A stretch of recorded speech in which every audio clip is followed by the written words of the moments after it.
Nat King Cole releases a holiday album in 1960. 3 years later, he drops a track, adds another song that he had already recorded 3 times in the past, and then re-releases it as the classic album, The Christmas Song. It's coming your way next. Get ready for the 3324 podcast, where lifelong friends Dean Legiro and Eric Kuber share their love of all things music and movies. Dean has directed short films and is a music trivia buff. And Eric, trained in audio engineering, brings his extensive knowledge of music and film to the conversation as they discuss, debate, and celebrate their favorite albums, films, and much more. Welcome, friends, to the 3324 podcast. Happy holidays, Eric. Yes, same to you. Yeah, we're just under a week away from Christmas, so we're almost at Christmas. And every year we try and do a Christmas movie, which we'll have coming out next week. That's right. And we do a Christmas album as well. We try to do some Christmas music. And it's our opportunity to delve into the classics when we do the Christmas stuff. You have to. You just have to, because there's nothing like them. Yeah, and we will make the case again. Not last year, the year before was we did Bing Crosby, the Merry Christmas That's album. right. Yep. This album has a little of the same DNA. There's a couple things that were very similar that happened, and we've got a lot to cover. But we've got a guest with us this time. Mm-hmm. Yep. So if you're watching on YouTube, he's the guy with the Mets Santa hat on. Yep. He's not the Grinch. Me. He is Christopher Clark. I'm not. Hey, what's up, guys? Welcome, Chris. How are you? I'm well, thank you. Always a pleasure. Happy holidays to you, sir. Pleasure to be here. Happy holidays. Oh. Yeah. Tis the season, and if you're watching us on YouTube, Eric's got the festive blanket, and he's got the red sweater. I've got my Grogu ugly red T-shirt. Because I do have an ugly sweater, but it's too damn hot in this apartment. I just can't.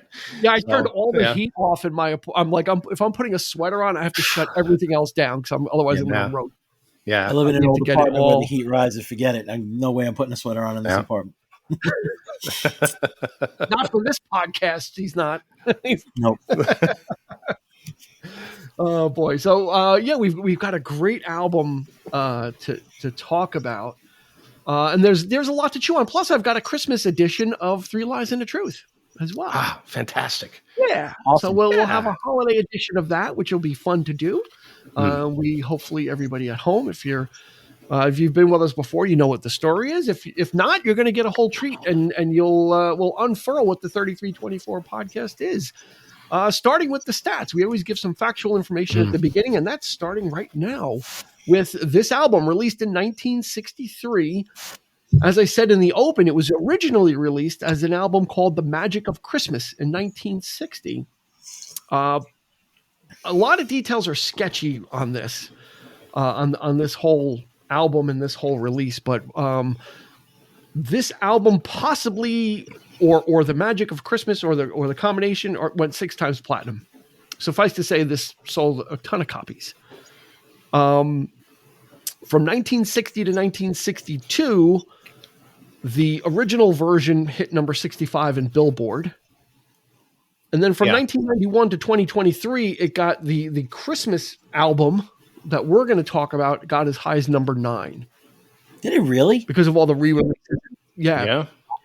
It finally, I think in 2023, it broke the top 10. It broke the Billboard Hot 100 finally in sales, because there was a re-release. Yeah, there's a re-release, a remaster with all the extra stuff in it. And, it's about time, these... It's something I think we've talked about it before, Eric, is every year these songs come around, right? So they kind of, if you catch them at the right time, they have a chance to become a hit again, depending on like what the mood is or what's going on. What the mood is, what society's doing, what's hot. If an older song catches fire again, it could re-enter the charts. Yeah. And this did. Did that re-release kind of coincide? Did that re-release kind of coincide with when his daughter had the hit with the duet, that Unforgettable? Is that maybe he was in the public conscience? No, because she had passed away a little. She had passed away. Natalie passed away not in. Natalie Cole. No, she passed away in 2015. So she did that whole re-record duet with her father. She did it originally with the song Unforgettable, which kind of what I remember that was in the late 80s, early 90s, and then she did it with the Christmas song. Yeah. Later on, like for the re-release, she did that same thing, but that doesn't coincide with this hitting it. I think it was last year. Right. Yeah, but it was re-released, I believe, in what was it, 99 or in the 90s with that added material. So with the duet, that was the big thing with her. It was going back and reorchestrating the song, and then doing a duet, which was good for Unforgettable. I'm not a fan of the Christmas song version of it. It's a little too slick. Well, I kind of the whole idea of the posthumous duet thing it's a nice idea, given that it was her father, but in that sense, but as in general, I'm not a huge fan of that kind of thing when artists kind of tack on their stuff to to something else, or somebody like a classic icon or something like Elvis or Sam Cooke or whatever. But, there's a version of, I think, Santa Claus is Coming to Town by Frank Sinatra, with Cyndi Lauper grafted into it. Did you ever hear that version? No. I'm serious. It's really, it doesn't really match until almost like the very end. Like the song, like they're just not they don't fit together, and the way they did the song doesn't. She's singing in her style, and it's the original Frank Sinatra, and it doesn't really gel to almost the end of the song. So it's kind of, when you're kind of stapling these things together, right?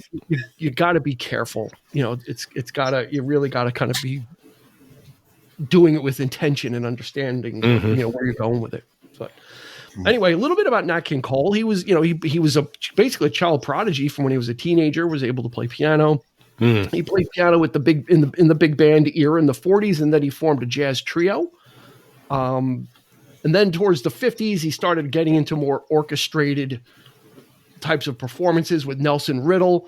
Ralph Carmichael did the arrangements for this album, and Ralph Carmichael is he's known for doing a lot of religious stuff. He's kind of a lot of Catholic music and stuff like that. So I guess he kind of fits. Eric, hence the choral arrangements. Yes, it's got that majestic sound. Now, Ralph Carmichael did a score for a horror film in the 50s. You want to guess what score Ralph Carmichael, who did the arranging for this album, he did the score for a horror film that I absolutely scared the crap out of me when I was a kid. Was it The Blob? It was The Blob. Yeah. Wow. He did the score for the original Blob with Steve McQueen. Yep. I was going to say, yeah. Wow. Which is one of the best horror films of all time. It is absolutely it's fantastic. Yeah. Yep. it's such a lost classic. So Ralph Carmichael did that. He ended up working with Nat King Cole. Like I said, Nelson Riddle also did. But then when Frank Sinatra launched the Reprise record label, Nelson Riddle went with Sinatra as an arranger. So he kind of left, and he became kind of a Reprise kind of exclusive artist. Yeah. And then Nat King Cole died in 1965 at the young age of 45. Yeah. Too young. Lung cancer. He was a heavy smoker. Yeah. But left behind a disc. It was very prolific. Most of the stuff is on Spotify, but if you can find some of that early stuff when he was a pianist, he's fantastic. He's really good. Yes. Yeah. You've seen some clips of him playing and stuff, man. He knew how to tickle those keys. He was, and then of course the voice, when he became the crooner and the singer. Yeah. His voice is just, I read someone put it as he's got a relaxed vocal style, which I think is perfect. Yeah. You know what? Sings without sounding like he's trying to sing, right, Chris? It's like, well, the whole thing about this record, like listening to it, like I'd never listened to this as an album. Like I'd heard all these songs at some point growing up, like, the whole record honestly made me think of, the Yule log, and like on Christmas Eve, my family opening up presents and like my grandfather, that's what it reminded me of. But listening to it as one whole thing, that's the one thing I thought about it. It was very subdued, and in some level, and not to be critical, but almost had like a monotone to it, because all the songs seem to have a similar vibe, and it wasn't like he was pushing Yeah. or like for like his vocals all kind of stayed in that same pocket. But so Relax definitely is something I would say is fitting for his vocal style. Which I think for the holidays, I think is like, you know, I wrote that this album is like a warm hug. Mm-hmm. Is what this is. It's very relaxing. It's kind of, you know, and even like the album cover. I mean, the album cover says it all. Like when you look at this album, it's like this Yeah. sets the tone for like how this album is going to sound. There's never been like an album cover that really like sold you on how it's going to sound. Yeah. You know, That's it's true. like That's a that's good it. point. Like Yeah. fireplace, wood. You know, it looks like he's in a den. Yeah. You know, in a den, like just sitting on a chair and kind of sitting back and singing and kind of singing these songs. You know, Yeah. For those watching on YouTube, I'm holding up the album. This is the 1967 mono re-release. So this is over 50 something years old. So 50 something years ago, someone pulled this off the shelf in a store and opened it up and played it. And there's some writing on the back. Someone wrote their name on the back of it. But even the mono, this even the this is a little, this copy is a little scratchy. It still sounds better than anything on Spotify. Sometimes the mono's actually better.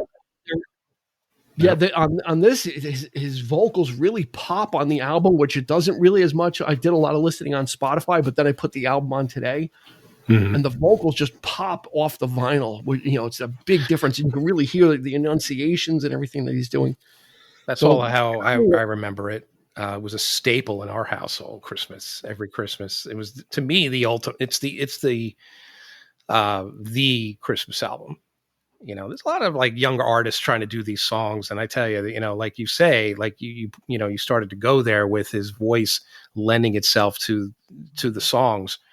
I don't think anybody does it better than what he does. And funnily enough, I mean, this album is just one album, except for the re-releases. They've just a couple of tracks, you know, were taken off this and that, but he would only release the one, and that's that's good enough for me. Yeah, you actually brought up a couple different things to chew on. Let's start with the one album release. So originally this was released in 1960 as The Magic of Christmas, and what he did is 3 years later, so that would be just 2 years before he passed away.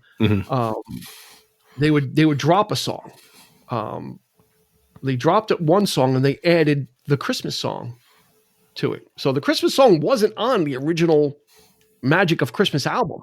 Yeah. They actually took a song off and added that on. And that's what I'm saying, Eric, if you remember our Bing Crosby episode, when Bing first released that album was on 2 10-inch records or whatever, he dropped a couple of songs and put some other ones on and then released it as the Merry Christmas album. So it's very, very much the thing. Now, the thing about the Christmas song is this version was the fourth time it was recorded by him.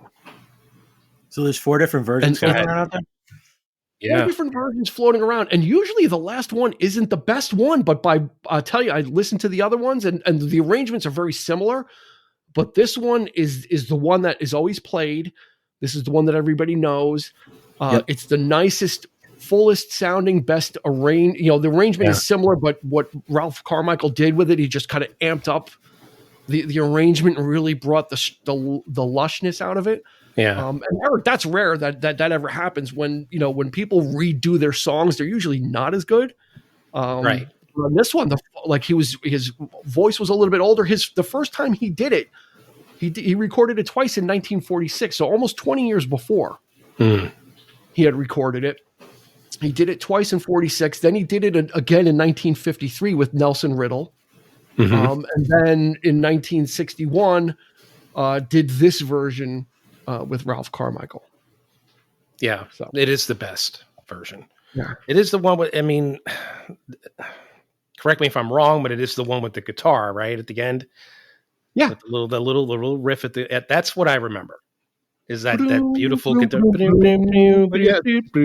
Yes, you know, love that guitar. Yeah. Yeah. This is the one that everybody knows. So it's odd that happens. Usually first crack, like Bing Crosby, his original version of White Christmas is the one. He's redone it afterwards, but nothing is like the first one that he did in the 40s. You know, so it's rare that this one, he was, his voice is much more warmer. I think he, even after recording it 3 other times, I think he probably got his mind wrapped around it a little bit better. And really that easygoing, relaxed style that we talked about, just kind of, I think it's one of his superpowers is his singing sounds so effortlessly. It doesn't sound like he's trying, which leads to, which leads to what you said, what Eric also said was about people nowadays doing these songs, Chris. It's kind of, I really wince when I hear new artists try and do it because they try and sing it perfectly. Like they're trying to sing it so professionally.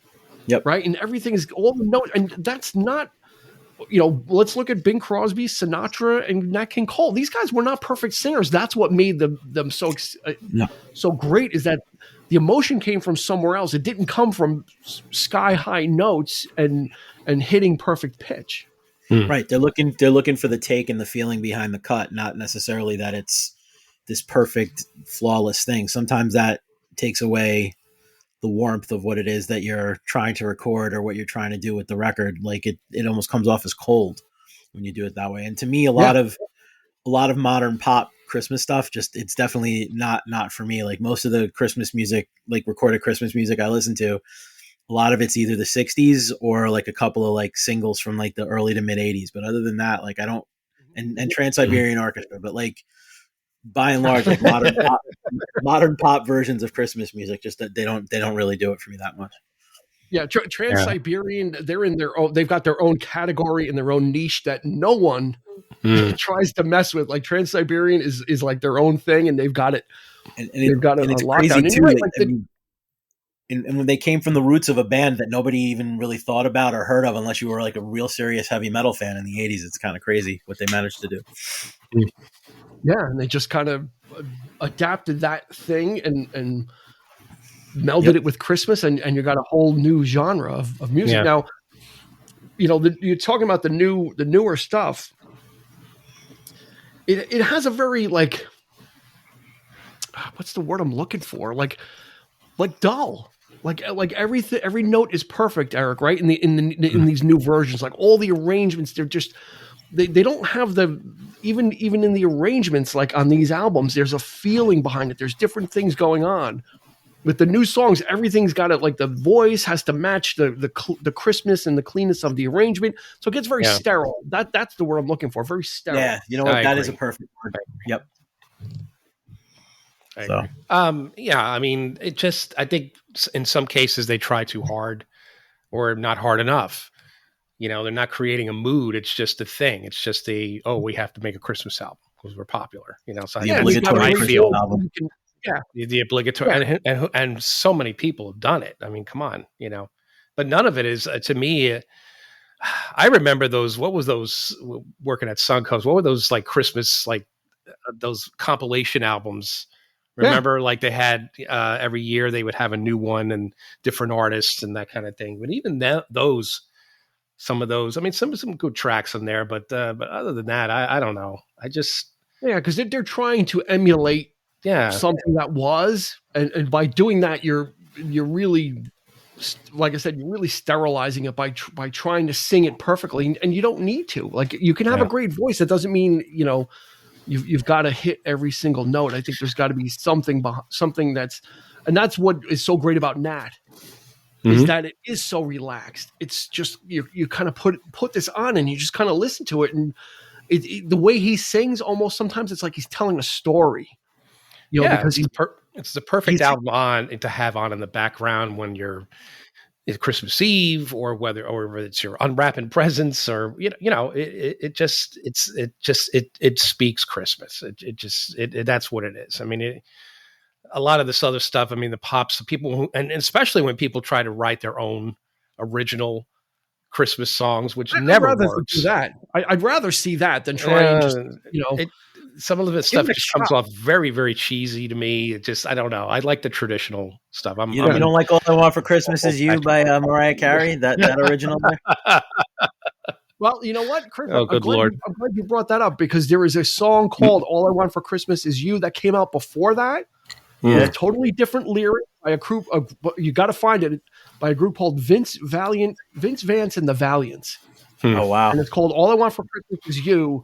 And it has nothing to do with the Mariah Carey. It came out much earlier, and it's almost like a rock country song. And the woman's voice is fantastic, but it's not, has nothing whatsoever to do with the other one. So she took that title. She stole it from Vince Vance and the Valiants. I'll put a link in the show notes to the original and best version of All I Want for Christmas. That's very cool. Now, the Christmas song was written by Robert Wells and the man known as the Velvet Fog himself, Mel Torme. Mel Torme.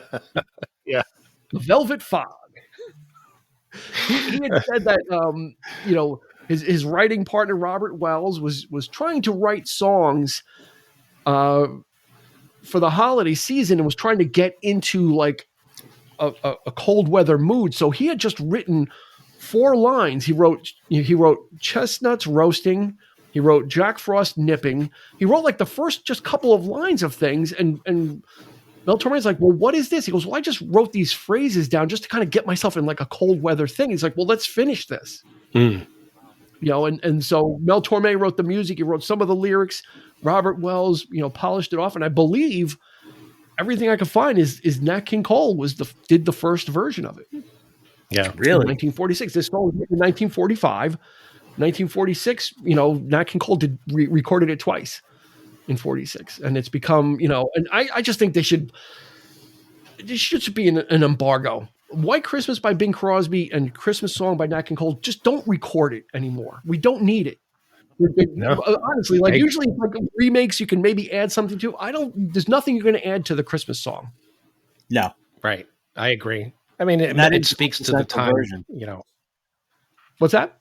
I said it's the quintessential version. There's nothing else. It is. No one ever listens to any of the other versions of it.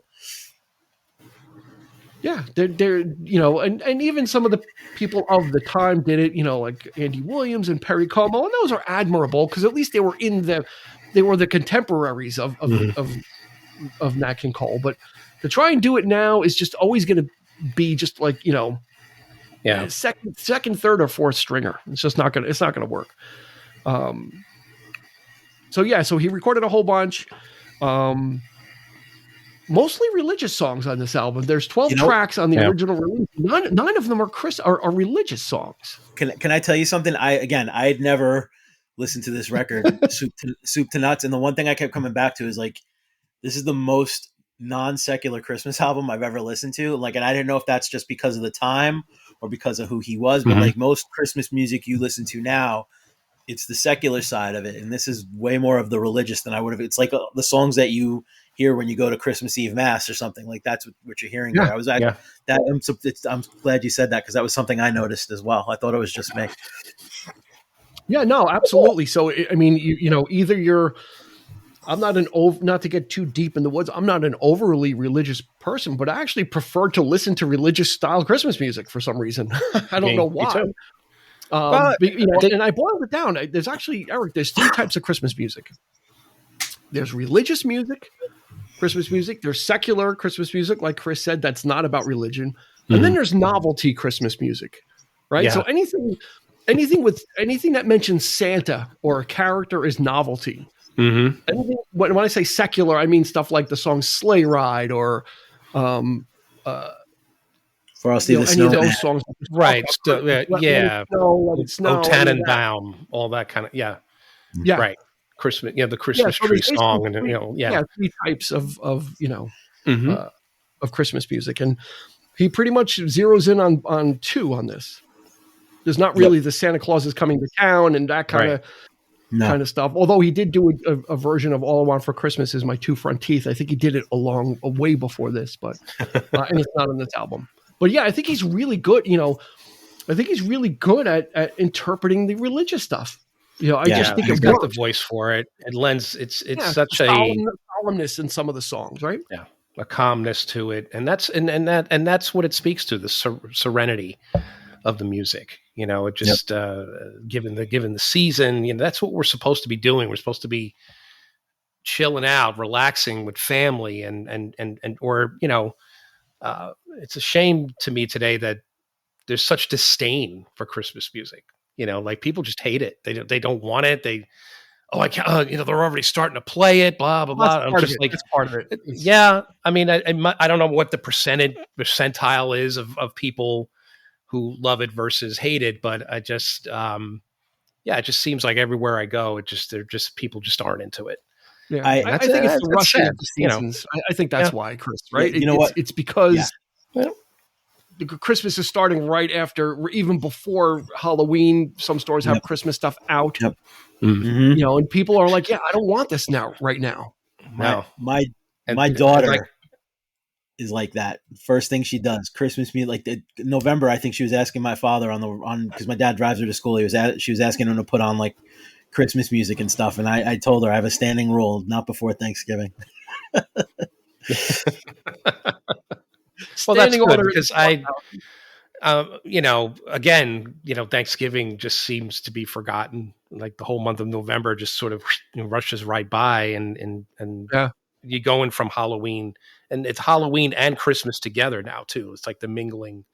Yep. Nightmare Before Christmas got that ball rolling now. So now everything is like horror mixed with, like decorating your house for Halloween has become as much of a thing as decorating it for Christmas. People That's with right. The giant skeletons in the yard, Krampus, and all this, all this kind of stuff. Now the new thing is if at least in my neighborhood, is people have the skeletons still up, and they make Christmas vests and hats for those skeletons. Like they're the companies make. There's two in my neighborhood right now. Those 20-foot skeletons, those huge. Yeah, I think Andy has one in his living room. My coworker has one. It's they make now Christmas shirts for them and Christmas hats, so you can just leave the effing thing up and just go from one to the other. I don't know.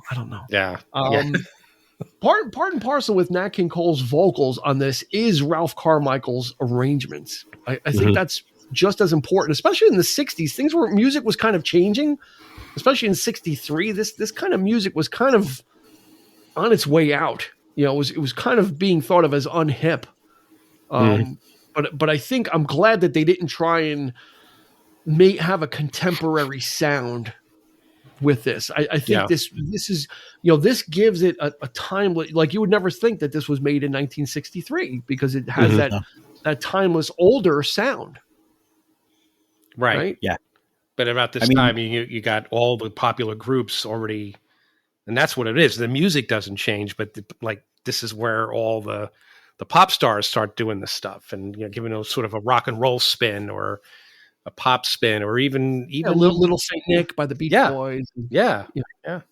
All that kind of stuff. Chris? Interesting. I was going to say, like, when you say it sounds a little bit older, like one of the things, I was in the car with my son yesterday when I was listening to this to prepare for the episode, and my 13-year-old definitely was not a fan. He just kept going, "Dad, please turn this off." Dad, and I said to him, and my answer to him was, "This is something your great grandparents would have listened to." Because to me, in my head, like I didn't really consider the fact that it was the 60s. I'm thinking of it being more of the time of like my grandmothers, and my grandfathers, like that kind of vibe, like that 40s type of sound to it. Like that's really it does really have that vibe. Yeah, it definitely feels that way, but you can feel but I think it benefits from the advanced recording techniques that happened in the 60s. So I think you're getting the best of both worlds. You're getting these really great, lush arrangements, and there's a lot going on. I mean, there are piano, guitar, bass, an arco bass, which is an upright bass, but played with a bow. Right? You got drums, percussion, harp, violins, violas, cellos, trumpets, trombones, and then a whole reed section. So this is like the full. This is the full blast, of really kind of giving him that whole background of just this beautiful oral symphony behind him, and then he just lays in those easygoing vocals, So, and that's the thing is they don't clash. Like these arrangements, these background arrangements are very tasteful, right, Eric? And they kind of it meshes well with his. He could have done this probably as a jazz trio, and it might have been very interesting. But I think having this beautiful orchestration behind him, especially in some of the songs that really need it, like "Oh Holy Night," like really needs the chorus behind him, like really kind of bringing that whole experience out. Yeah, absolutely. And like some of the jazz artists were doing this too. I mean, Ray Charles was, he went big with orchestration and that kind of thing too. So I mean, it's not exclusive, but it's like, yeah. So, but but like you say, like they were taking advantage of the studio and the magic of recording at the time. So, but yeah, Chris, so what I was going to say too about the arrangements, I think they're beautiful and they're lush and they sound great. If there was one criticism I had of them, I thought there was too much of the chorus. Like to me, like I would have rather heard him sing those parts the way he sang, the way he sings, than to hear than to hear him cut away to the chorus singing a full verse. Like to me, I'd rather hear him do that verse and then them just kind of add touches. Like I didn't like that there was. I thought there was too much of the choir in some of the tunes. Don't listen to the Ray Conniff singers then. I don't think I'm gonna be doing that anytime soon.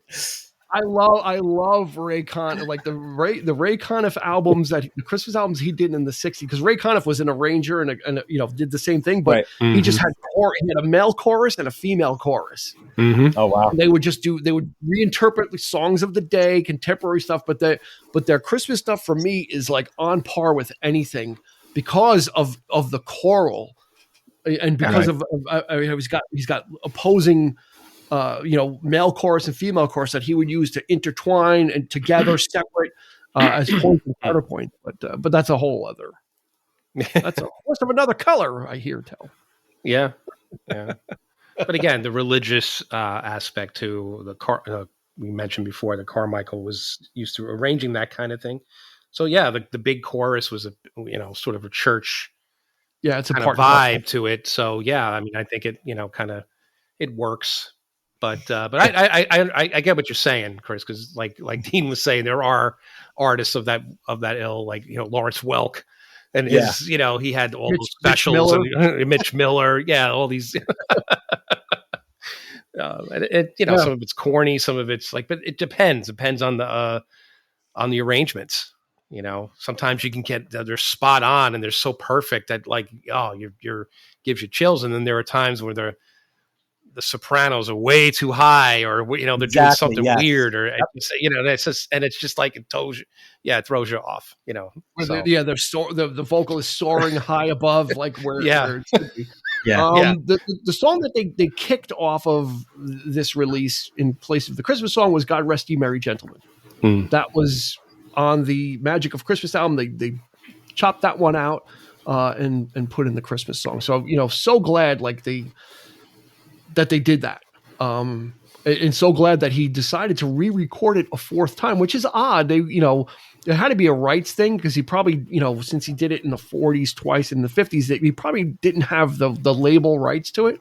And deciding to do it again, what was the home run? It really was the home run because the version of this song is, I used to get tired of it. Now, the more I'm listening to it, I'm really kind of embracing and really enjoying it. It was one of those songs I never used to want to hear. I'm like, oh God, I've heard it 5,000 times. But when you sit back and listen to it, like I said, when you listen to the album and it's part and parcel of the whole experience, I think it's better served that way as opposed to being in a compilation with other things. When you have that lead off this album and then you get other great arranged songs like it, I think it all works, Chris. I just had a question, Dean, because I was thinking about it. You said it was re-released in '63. Was the year? Yep. Yeah. Between swigs of Dr. Pepper, yes. So I was just curious because I know that Phil Spector released his Christmas album that year on the day that Kennedy died, and it was taken off the market. This didn't suffer. That didn't suffer from that as well. No, like from the Kennedy assassination. No, I don't know the exact date. I can't find the exact date when this came out. The Magic of Christmas, the one from '60, came out in July. Okay. This album, it's very hard to pin down like a month. Like I know the year, but to pin down the month on this it's difficult for some reason because it was kind of it's not a compilation. It's a re-release with a new superior track added. right. and then re-promoted. So no, I don't think it did. The Phil Spector, was called Phil Spector Christmas Gift. A Christmas Gift for You. Yeah, it came out on the day Kennedy died. Yeah, So, I mean, you think of that year. That's the first thing you think of that year. That's the first thing you think of. That's why I was just thinking when you said 63, it made me think of that. Yeah, what do you get? I mean, what's pulling the album going to do? Mm-hmm. Right. True. At that point, I mean, it's it wasn't like they had him on the album or there was a speech and a spoken word. Like there really wasn't any association. I'm not trying to be morbid. It was just kind of like, okay, it came out, and what are you going to do? You can. What was on the album though? Like what type of songs? It was all Phil Spector's, his cadre of artists. So Darlene Love was on there, and Ronnie Spector, and doing traditional. Stuff. No, like the version of Frosty and the Snowman, Marshmallow World, all those great like. Yeah, if you've never seen a Martin Scorsese movie, you've heard some of them. Yeah. Okay. Yeah. So no, so maybe that had something to do with it. I don't know. Maybe the mood of the country at the time. Perhaps this was a much more, accessible, perhaps a more appropriate, given the religious aspect of it. That's a good point. I didn't think of that. Yeah. Whereas that kind of stuff is, Kennedy, it's maybe in bad taste to sing. I don't agree. It's not. It's jovial. It's fun, but it's also perhaps not what people were feeling at the time. Right. Now Discogs has this listed as 1962. Interesting. Okay. So I could be wrong with the 1963. But no, on Wikipedia, it's listing a 1963 version of the album, but Discogs has it as 62. Interesting. So that could render the older the stuff gets, it is harder to pin down. There's so many. When it's a weird re-release like this, it's kind of like yeah. This has been released. You said like 3 or 4 times. Yeah. Oh yeah. Yeah, re-released in the 90s, I think, or in the 80s. I mean, they just kept on. It was an evergreen. They just and the Merry Christmas one by Bing Crosby. They just kept on printing that thing. Yep. That was like back then for in the vinyl era. That's like printing money. Yeah, totally. Every year, people want to get a Christmas album, right? And so again, in the days of streaming, it's a little different. But people are going during the holidays and say, well, what are we going to listen to? Or this was in every. This was like Eric said. This was in everybody's house. Yeah. This album. This was like the Herb Albert. This was like Whipped Cream by Herb Albert and the Tijuana Brass. Like everybody had. I might have even had like in the house. Might have even had both versions. Yeah. My grandmother might have had the original version, and my mom, bought the Christmas song.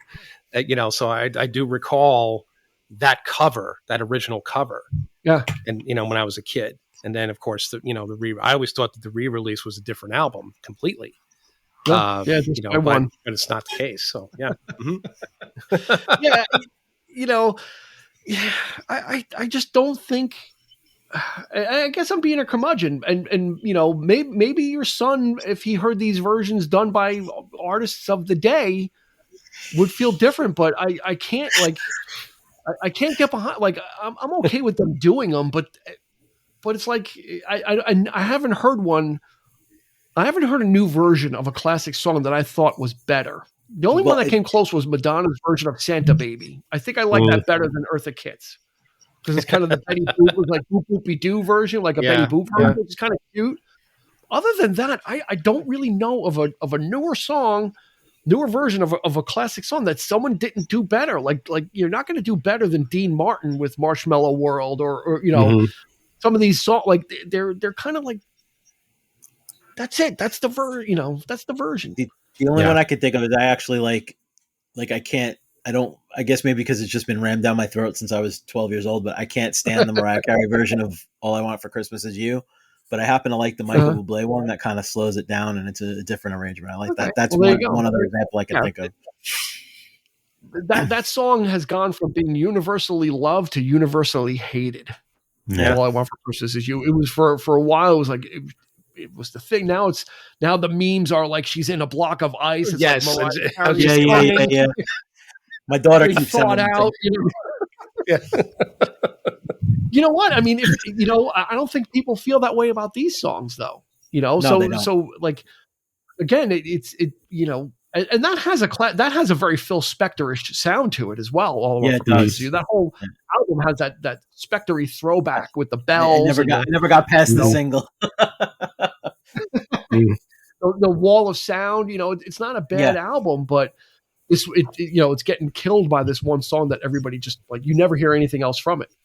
Yeah, she did a whole Christmas album, and this is all you ever hear. So, I think this would be a good time for 3 Lies and the Truth, the holiday version. Let's try it. Let's do it. Let's see. I've got 4 presents underneath the tree. 3 of them are coal. Okay. One of them is the real gift. So you will need to determine which 3 are the coal, and you want to pick out the gift, right? Yep. So we're going to go with 4 statements, and playing at home, you have to decide which one of these are true, and 3 of them are not true, and one of them is the truth. And here we go with statement number 1, Christmas related, not Nat King Cole related, but just Christmas related. Here we go. Statement number 1: artificial Christmas trees originated in Germany in the 19th century. They were made from goose feathers dyed green and attached to wire branches. Statement number 2: the average Christmas tree takes 15 years to grow.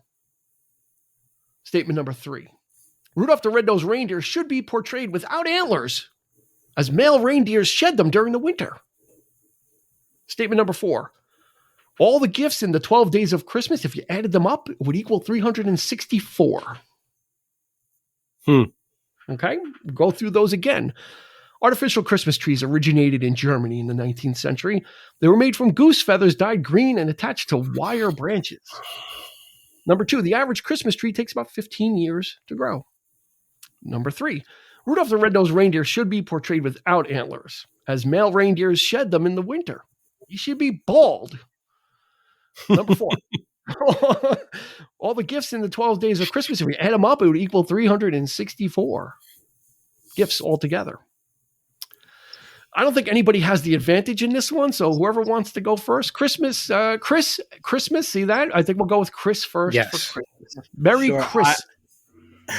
I was going to say the one I was thinking of is probably the truth is the Christmas trees in the 19th century, the artificial trees with the goose feathers and the wire. It originated in Germany. They were made from goose feathers dyed green attached to wire branches. You're going to go with that one. That's my guess. That's your guess. Eric, what are you going with? I don't know. It's either the last one or the Christmas trees grow. And I think that might be accurate. 15 years to grow. That might be accurate. So I think I'm going to go with that one. It takes 15 years to grow. The average Christmas tree takes 15 years to grow. You going with that one? Yeah. Okay. All right. You at home, lock in your answers as well for this holiday season. And we ready to reveal the answers? Yes. Well, here we go. For the holiday season, because I don't want any coal in my stocking, all of these are true statements. Both of you gentlemen have put them correctly. These are all true. I cannot tell a lie on Christmas. I couldn't. Oh, that's nice. That's awesome.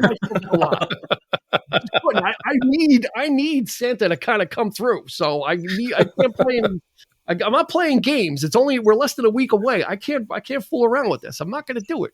Artificial Christmas trees originated in Germany in the 19th century. They were made from goose feathers dyed green and attached to wire branches. True. Average Christmas tree takes about 15 years to grow. That is true. Rudolph the Red-Nosed Reindeer should be portrayed without antlers because male reindeers shed them in the winter. So he should just look like Clarice. And if you add up all the gifts in the 12 days of Christmas, each run through that they do until they get to 12, you would get 364 gifts. So you would get like 30 doves, 50 maids, lords a leaping, and all that stuff. So all those are true statements. Our Christmas gift to you. If you played at home, you won. No matter what your answer was, you won. Merry Christmas. That's awesome. That was very nice of you. You feel like a winner? Yes. Everybody's a winner. It's a lot. Everybody's a winner. There you go. Everybody's a winner. Chris, do you have a favorite Christmas gift that you got when you were young? I grew up in the 80s when everybody wanted to have a trick bike, and my grandfather was always big on giving. Yeah, so I got a sky blue mongoose with dark blue mag wheels. It's either that or my grandfather. A couple of years later got my brother and I one of those big stereos with the speakers as tall as that go up to your waist. Mm-hmm. So those two gifts are the two that probably stand out the most to me. Did the BMX have the pegs on the back? It did not. It did not. And my father, did they have the pegs put on? No, it didn't come with it put on. And then my dad, because I think I was only like 9 or 10 at the time, was afraid I would kill myself if I only had handbrakes. So he made sure he made them put coaster brakes on it before I got a hold of it. But it was still a pretty awesome gift. I grew all the bikes we had the pedal brake on them. We grew up without the handbrakes. We grew up doing peel out. Those are good for peel outs because you would jam on that. I did it all the time. Yeah. And I had that bike a long time too. I had that bike forever. Really? Out? Yeah, I told that's when bikes got a lot lighter too. The bikes in the 70s, I had a Huffy. That thing was made out of like steel. It wasn't made out of aluminum. Yeah, it was like carry it was. If it had a flat tire to push it home was awful. Eric, that was a special one for me too, because everybody else, when we first moved to Dobbs,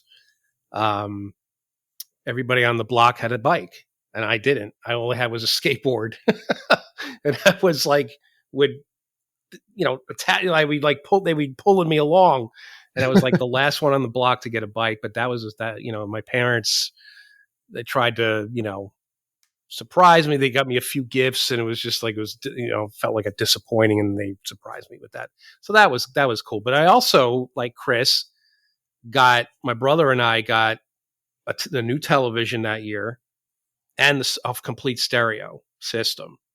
Oh wow! Now my brother got the stereo system, and then they gave me the TV, which would have been fine. I would have been okay with that.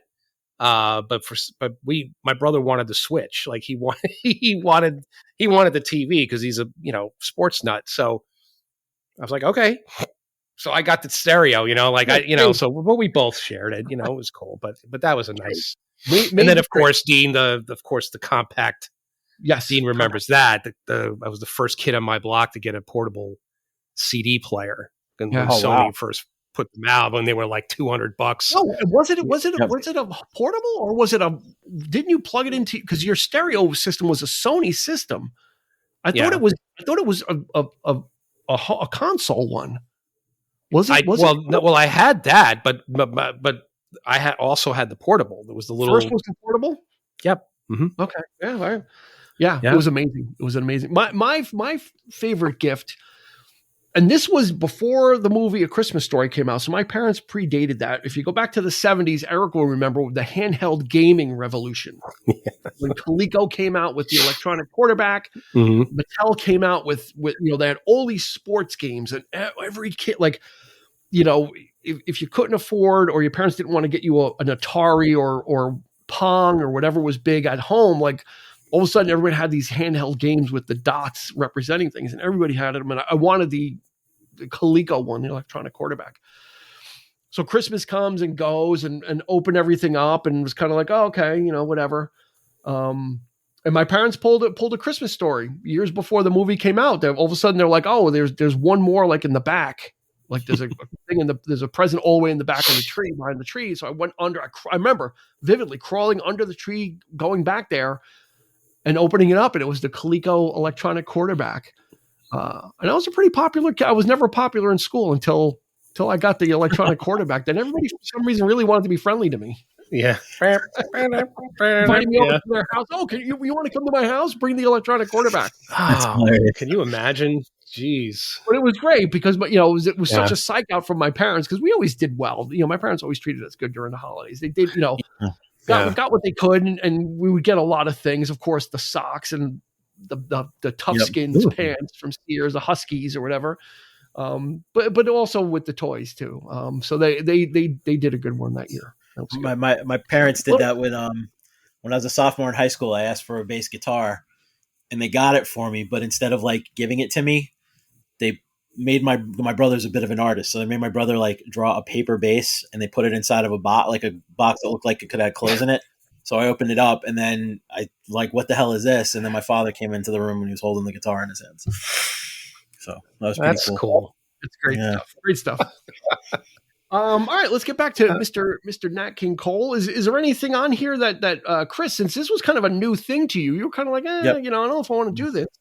Yeah. First of all, are you glad you did? I am glad I did.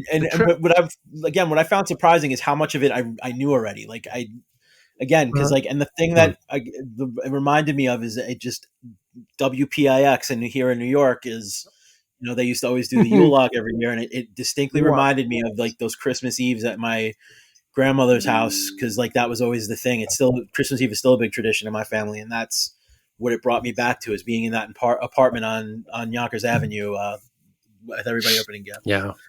And the standout track to me, again, because it's probably one of my favorite songs sung in church at Christmas, is I really love his version of Adeste Fidelis. I thought it was great.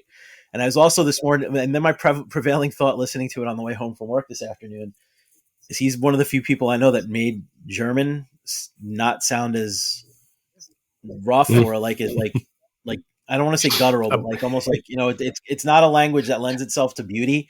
And he softened it. Yeah. He softened the German language on O Tannenbaum, which I thought that's not my favorite song, but German, I thought was impressive. Yeah. German has a lot of hard consonants. That's why. That's what I'm looking for. A hard language. It's a very hard language. That's the best way to put it. Exactly. The consonants are very hard, and the words end sharply. So he did a really good job on that. And any other ones? That and Oh Holy Night, just because it's always been one of my favorite Christmas songs. Yeah. Eric? Yeah, that's for me. That my mom would always cry to that one. She would always, getting ready to go over to a party or something, like, neighbors or whatever, my aunt and uncle, we'd be listening. She's putting on her makeup and she's listening to this album, and this song would come on, and I'm like, what's the matter? Like, she'd come out and the mascara's running. She's like, oh, it's so beautiful. It is. It's a beautiful song. It's his version I love. But I do, whenever, even new artists, if they choose to do this song, for some reason, I think this is the one song that I think works best. You got to nail it. It has that crescendo, and you have to hit that fall on your knees line. You have to hit it the right way. Yeah. Josh Groban does it. Of course. Josh Groban did a beautiful version as well. Yeah. You swing and miss, you're done. I'm going to go with some of the lesser known songs. I really like the song of Cradle in Bethlehem, because it's kind of a tender one, and Away in a Manger also. Mm-hmm. And then Caroling, which is just it's kind of an upbeat song for him. And it's just kind of, he can do those. So there's a lot of religious stuff on here, but it is tempered with some of the more secular things. There's not a ton of it on here. And if the religious thing isn't your bag, this album might not be for you then. There are plenty of other ones. The Bing Crosby Merry Christmas actually has religious stuff on it, but not as much. It's got Meli Kalikimaka, right? It's got some other kind of lighter hearted stuff, which is a great album. That's the Merry Christmas one is just as great. This one is it's just, we lost him too early, because he was just too good, and they were people saying that he was one of the people that of that era that had perfect pitch. Much like Bing Crosby, they say Bing Crosby would snore in pitch. If there was a train going by, he would snore matching the pitch of a train. That's how good he was, and I think that's kind of a bygone thing. I think nowadays when we hear the word perfect pitch, we think of like singers that sing really high and they soar, but it's not about that. It's about being able just to hit the notes, no matter what the style of your voice is. Like I said, he's just got a very easy going. What's that? Keeping in tune. What's that? Yeah, staying in tune, having perfect pitch, staying in tune. Yeah, and he does it. It sounds effortless. I think that's what the thing is too. When you listen to Nat King Cole sing, it's just kind of like, this is a mug of hot chocolate, sitting by the fire, a cold winter night, snowing out, and you're in like a wood panel den with the fire going. and you're wearing a sweater, but you're not wearing the Grogu sweater, but you're wearing a sweater. And I think that's really what this album does. So if you're in the mood for the Christmas stuff, you know what, get away from the streaming for a little bit and just sit down and listen to one artist's collection of songs. It's very easy to put on, whatever your local station is probably now is doing 24 hours of Christmas music. And usually those playlists are very static. There's not you could listen for 2 hours and then you start to hear the same stuff over again. That's right. Yeah. Go ahead and pick an artist, even if it's not Nat King Cole. Pick an artist and just listen to their Christmas album. Andy Williams is a great one to listen to if you want a classic artist. Perry Como, you're not going to go wrong with. Like I said, if you like the instrumental stuff, there's plenty of that out there too. There's plenty to pick from, but this is one of the titans of the Christmas genre. This album, and, we highly recommend you go listen to it. So that's going to do it for this Christmas edition or pre-Christmas edition of the 3324 podcast. Christopher Clark, thank you for joining us. Thank you for having me on. And Merry Christmas and Happy Holidays to your family and your kids. And tell your son, you may not get it now, but it'll come. It'll come. Tell me there's a 20 or 30-year timer on it. That's all. Yeah. This is like one of those firecrackers that's got a slow fuse that you throw it and it still hasn't gone off yet. It's like, tell them that's what this is. You don't get it. Mark my words, son. You're not going to get it now, but give it about 20 or 30 years. Maybe it'll be here waiting. But Merry Christmas to you guys as well. Yeah. Thank you. With the musicality of your family, I guarantee your son will come to appreciate it. Well, he has pretty good taste most of the time. So the only 13-year-old I know that has Elton John as his favorite artist. So there you go. That's great. So, just don't let the sun go down on him. I won't. Throw back to our Led Zeppelin episode. Eric, Merry Christmas, Happy Holidays to you and your family. Same to you, my friend. Yep. As always, another year is winding up. Yeah, another year is winding up. We thank everybody for all of our listeners for taking the trip with us musically and movably. I don't know if that's a word throughout the year, and we've got a whole cinematically. Thank you. That's the real word. Movably is not really anything. It's just it's an idiot word that I said. Cinematic and musical journey with us throughout 2024. We've got so much more coming in 2025. We'll be celebrating our 4th anniversary, so we've got a lot more to come. So we thank each and every one of you. And for Chris and for Eric, this has been Dean. We'll catch you on the flip side.